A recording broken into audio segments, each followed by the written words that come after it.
बनाई है, नई छाई है, बिग एफएम पे ये लो।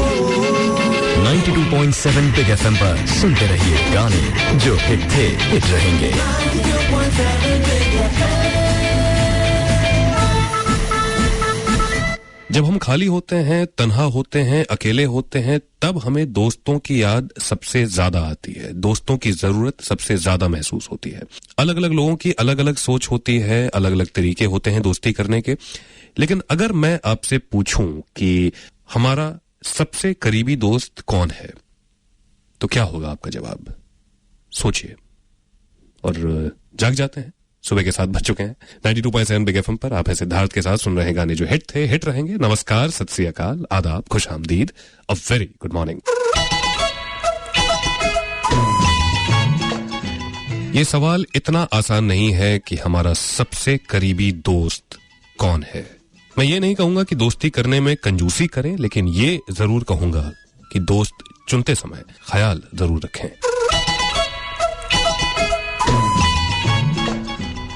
पूरे हफ्ते बात मसाले की करने वाला हूं। नहीं, मैं कोई रेसिपी नहीं बताने वाला हूं आपको। खाना बनाने में मेरा हाथ भी बहुत तंग है, लेकिन मसाला सिर्फ खाने में पड़े ये जरूरी तो नहीं है। कोई भी चीज हम बनाते हैं, मसाले की जरूरत तो होती है। अगर हिंदी फिल्मों की बात करूं तो खास करके हम बात करते हैं आजकल 100 करोड़ वाली फिल्मों की, 200 करोड़ वाली फिल्मों की, रोहित शेट्टी टाइप की फिल्मों की, फराह खान टाइप की फिल्मों की, लेकिन इनका बीज कहीं ना कहीं बोया गया अर्ली 70s में। किसने बोया? कौन था जिसने शुरुआत की सामाजिक फिल्मों से, लेकिन जब मसाला हाथ लगा तब भर भर के डाला अपनी फिल्मों में। फिल्म से ट्रेंड चेंज किया, अपना स्टाइल चेंज किया मनमोहन देसाई साहब ने।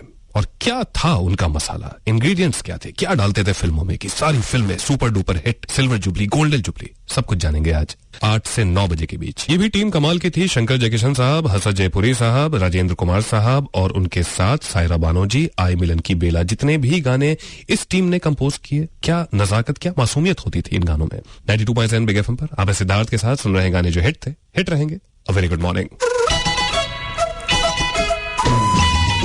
ऐतिहासिक बातें करने का वक्त हो गया है। मतलब मील के पत्थर क्या क्या होते हैं, आज की तारीख यानी कि 26 में क्यों बहुत ज्यादा खास है, क्या क्या माइलस्टोन्स आज के दिन इतिहास में बने हैं। 1805 ईस्वी 1805 पूरे विश्व के लिए एक बहुत ही बड़ा दिन रहा, क्योंकि कहीं ना कहीं विश्व की शक्ल चेंज करने में इस दिन का बहुत बड़ा योगदान है। नेपोलियन बोनापार्ट, हम सब ने इनका नाम सुना है। तानाशाह, इटली के शासक, विश्व विजयी बनने निकले थे, वर्ल्ड लीडर बनने निकले थे। हालांकि ये सपना आज तक किसी का पूरा नहीं हो पाया है, ना हो पाएगा। आज के ही दिन नेपोलियन इटली के शासक बने, किंग बने।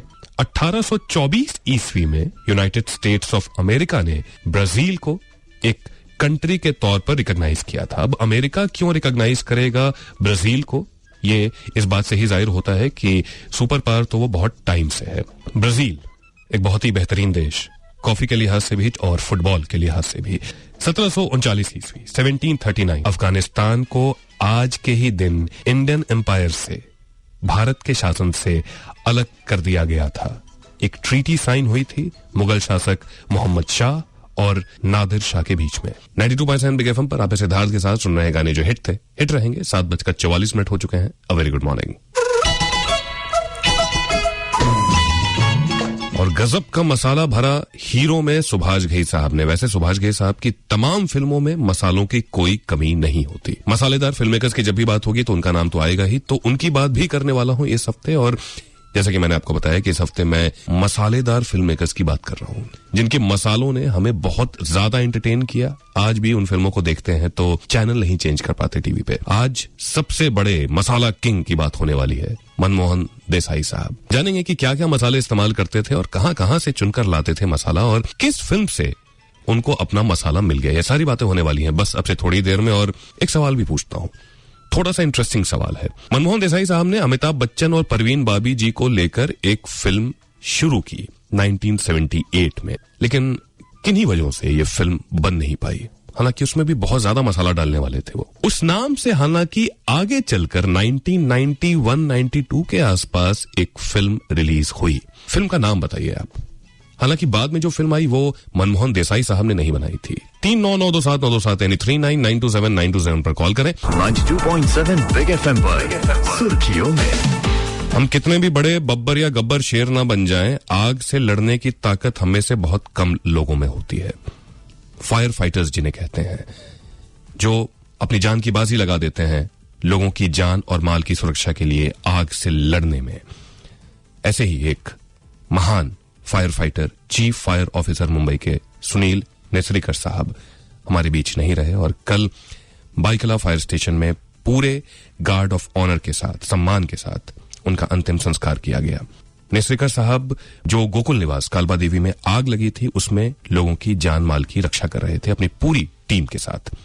उनके कलीग SW राणे साहब और महेंद्र देसाई साहब ने भी अपनी जान गंवाई और साथ ही deputy chief fire officer Sudhir Amin भी एक हफ्ते बाद नहीं रहे थे हमारे बीच में। ये बहुत बड़ी बात है हमारे लिए इज्जत की बात है कि ऐसे फायर फाइटर्स हमारे बीच मौजूद हैं। श्रद्धांजलि है, उनके परिवार को बल मिले। बहुत ही ज्यादा मुश्किल की घड़ी है, शब्द कम पड़ेंगे, लेकिन हमें गर्व है इन सारे फायर फाइटर्स पे। हम सुरक्षित हैं क्योंकि ये हमारे लिए लड़ते हैं। भावपूर्ण श्रद्धांजलि।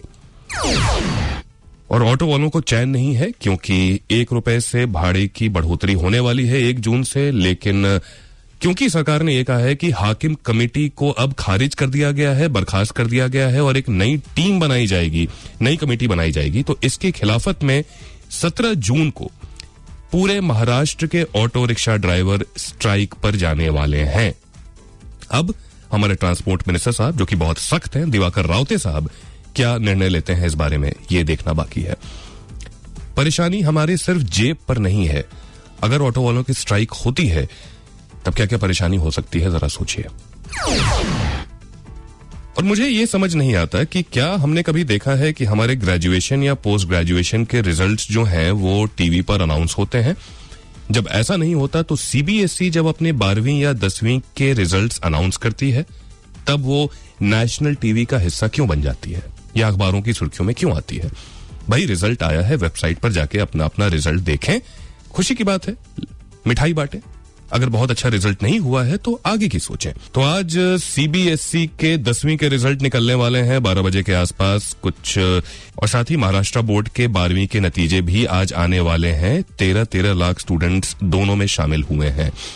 सबको ऑल द बेस्ट और बहुत ज्यादा गंभीर होने की जरूरत नहीं है, बस इम्तिहान ही है ये। मसालों की बात होती है तो मनमोहन देसाई साहब का नाम बहुत ऊपर आता है। ऐसा मसाला इजाद कर लिया, बना लिया या कहीं से उन्हें मिल गया कि एक के बाद एक इतनी ज्यादा हिट फिल्मों का रिकॉर्ड तो शायद और किसी डायरेक्टर के पास हो ही नहीं। मनमोहन देसाई साहब एक बहुत बड़ा नाम, एंटरटेनमेंट का तरीका कहीं ना कहीं बदल दिया। और आज जो 100 करोड़ की फिल्में हम कहते हैं, मसालेदार फिल्में, फिर वो सिंघम हो या फिर कि दबंग हो, हैप्पी न्यू ईयर हो, ये सभी उसी स्कूल से आती हैं फिल्में, मनमोहन देसाई वाली स्कूल से फिल्में जब बनानी शुरू की मनमोहन देसाई साहब ने तो इस तरह की फिल्में वो नहीं बना रहे थे। 1960 याद करें, अपनी पहली फिल्म, बहुत ही यंग थे मनमोहन देसाई साहब, फिल्म की कहानी थी उनके पास। ऐसा कहते हैं कि दास्तोवस्की एक बहुत ही मशहूर राइटर हुए हैं, उनकी कहानी व्हाइट नाइट्स से इंस्पायर्ड थी। कहानी पार्टीशन के मारे 2 लोगों की, छलिया। ये कहानी जब वो लेकर गए राज कपूर साहब के पास तो राज कपूर साहब बहुत ही ज्यादा मुतासिर हुए। ये फिल्म आई, एक हिट फिल्म साबित हुई, गाने बहुत ज्यादा चले इस फिल्म के। और उसके बाद जितनी फिल्में आई आगे चलकर, फिर वो ब्लफ मास्टर हो, किस्मत हो, कुछ फिल्में जो उन्होंने शौक से बनाई, कुछ फिल्में जो उनको बनानी पड़ी मजबूरी में पैसे कमाने के लिए। लेकिन वो कौन सी फिल्म थी जिससे मसाला मिल गया था, फॉर्मूला मिल गया था मनमोहन देसाई साहब को? पूरे हफ्ते मसाला फिल्मों की बात कर रहा हूं, मसालेदार फिल्म मेकर्स की बात कर रहा हूं जो भर भर के मसाला डाला करते थे और हर किसी का मसाला एक दूसरे से अलग होता था। लेकिन उस लिस्ट में सबसे ऊपर नाम आता है मनमोहन देसाई साहब का। सच्चा झूठा ही टर्निंग पॉइंट रहा मनमोहन देसाई साहब के करियर में। 1970 में यह फिल्म आती है और इस फिल्म में सब कुछ होता है। डबल रोल भी होता है, रोमांस भी होता है, एक्शन भी होता है, ड्रामा भी होता है, इमोशंस भी होते हैं, नाच और गाना तो होता ही है। बेहतरीन गाने इस फिल्म के। और कहीं ना कहीं यही एक फॉर्मूले की शक्ल में हमें मनमोहन देसाई साहब की आने वाली फिल्मों में दिखाई देता है। ठीक अगले साल रामपुर का लक्ष्मण आती है। लॉस्ट एंड फाउंड फॉर्मूला अब मिलने लग गया था मनमोहन देसाई साहब को। भाई हो तो ऐसा जितेंद्र साहब के साथ। और 1974 में एक फिल्म जो राजेश खन्ना साहब ने को प्रोड्यूस की, रोटी याद करें, ब्लॉकबस्टर हिट फिल्म। और इन सारी फिल्मों में मनमोहन देसाई साहब तो कॉमन फैक्टर थे ही, साथ ही प्रयाग राज साहब, जिन्होंने आगे चलकर भी मनमोहन देसाई साहब के लिए काफी फिल्में लिखी, उनका बहुत बड़ा कंट्रीब्यूशन था। एक ऐसे राइटर जो स्टोरी में मसाला डालने में माहिर थे। और कमाल की ट्यूनिंग हो गई थी मनमोहन देसाई साहब की प्रयागराज साहब के साथ। अब तक हालांकि वो अमिताभ बच्चन साहब से नहीं मिले थे मनमोहन देसाई साहब। 1977 एक बहुत खास साल रहा, न सिर्फ मनमोहन देसाई साहब के लिए बल्कि हिंदी फिल्म इंडस्ट्री के लिए। ऐसा क्या हुआ था?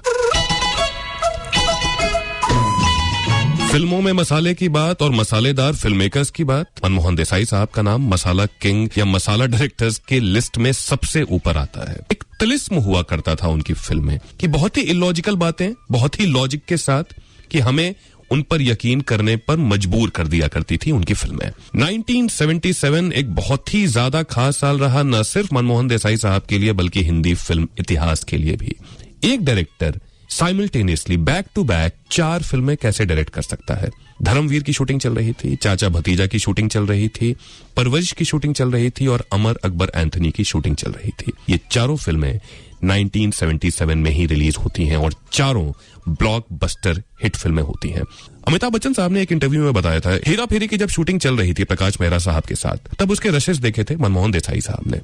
और अमिताभ बच्चन की कॉमिक टाइमिंग से बहुत ज्यादा इंस्पायर हुए थे और इसी वजह से उन्होंने अमर अकबर एंथनी में उनको एंथनी का किरदार देने का सोचा। लेकिन वो पहली फिल्म जो शूट हुई थी अमिताभ बच्चन साहब के साथ, मनमोहन देसाई साहब की फिल्म, वो थी परवरिश। और उसके बाद तो दोनों ने कमाल कर दिया, मतलब कमाल कर दिया। 9 फिल्में साथ में की, सारी सुपर डुपर हिट फिल्में, फिर वो सुहाग हो, नसीब हो, आगे चलकर कुली हो, मर्द हो। सिर्फ एक फिल्म जो इस सीरीज में नहीं चल पाई थी वो थी देश प्रेमी।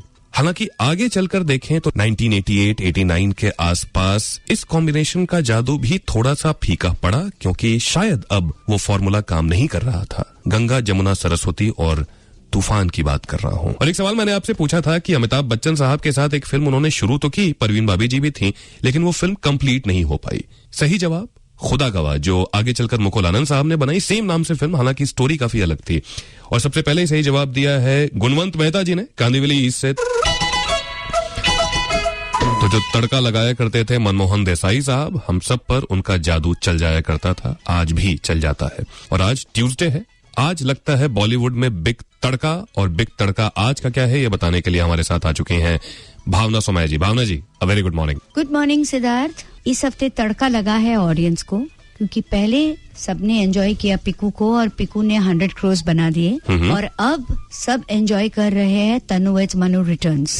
कंगना रनौत ने ये प्रूव कर दिया है कि वो सारे रूल्स ब्रेक करेगी अपने करियर में, अपनी जिंदगी में। खान्स के साथ उनको फिल्में मिली, उन्होंने मना कर दिया। उनको प्राइस बढ़ाने के लिए कहा, उन्होंने कहा कि मैं ऐसा कुछ भी नहीं करूंगी जहाँ पे मैं सिर्फ फ्लेवर ऑफ द मंथ रह जाऊं, और मैं सिर्फ वो करूंगी जो मेरा दिल कहेगा। और हम यानी ऑडियंस और क्रिटिक्स कंगना रनौत के साथ है। मैं अखबार में एक खबर पढ़ रहा था कि महाराष्ट्र स्टेट का सीबीएसई के 12वीं के इम्तिहान में अब तक का वर्स्ट रिजल्ट रहा है, क्योंकि सिर्फ 91.6% पास परसेंटेज है। ये किस तरह की खबर है? क्यों हम 10वीं और 12वीं के नतीजों को इतना ज्यादा इंपॉर्टेंस देते हैं? मैं ये नहीं कह रहा कि पढ़ाई में कोई कटौती करनी चाहिए या रिजल्ट को महत्व नहीं देना चाहिए, डेफिनेटली देना चाहिए। लेकिन क्या ये अच्छा है कि सोशल मीडिया हो, नेशनल टेलीविजन हो, न्यूज चैनल्स हो, न्यूज़पेपर्स हो, हर जगह एक ही बात? क्या इससे दबाव नहीं बनता है? क्या इससे एक अजीब तरीके का कंपटीशन हम शुरू नहीं कर देते? सोचने वाली बात है। हालांकि आज महाराष्ट्र स्टेट के 12वीं के नतीजे आने वाले हैं, तो ऑल द वेरी बेस्ट। आज सीबीएसई के 10वीं के रिजल्ट भी आने वाले हैं, all the very best for that too, parents को भी और स्टूडेंट्स को भी। लेकिन फिर मेरा यही छोटा सा एक रिक्वेस्ट होगा कि बहुत ज्यादा प्रेशर में ना रहें। ये एक पड़ाव है, इसको पार करना है बस, ये मंजिल नहीं है। और पढ़ाई लिखाई के लिए सिर्फ रिजल्ट ओरिएंटेड होना ये कितना जायज है, ये भी सोचने की जरूरत है। और बच्चों को सिर्फ किताबी कीड़ा नहीं बनाएंगे हम, प्लीज, क्योंकि पढ़ाई लिखाई तो हर जगह हो सकती है, सीख तो हर जगह सकते हैं। और इसी के तहत कोशिश है हमारी कि 92.7 बिग एफएम पर पानी बचाओ जो हमारा प्रयास है, हमारी मुहिम है, उसमें इस बार बच्चों को शामिल किया जाए। बच्चों को, यानी कि जो नेक्स्ट जनरेशन है, उनको ये समझना बहुत जरूरी है कि पानी की कितनी किल्लत है और कितनी किल्लत और हो सकती है, अभी ही समझना बहुत जरूरी है। बिग स्पेस पानी स्पेस अपने बच्चे का नाम लिख भेजिए 55454 पर। अर्नेस्ट रिक्वेस्ट है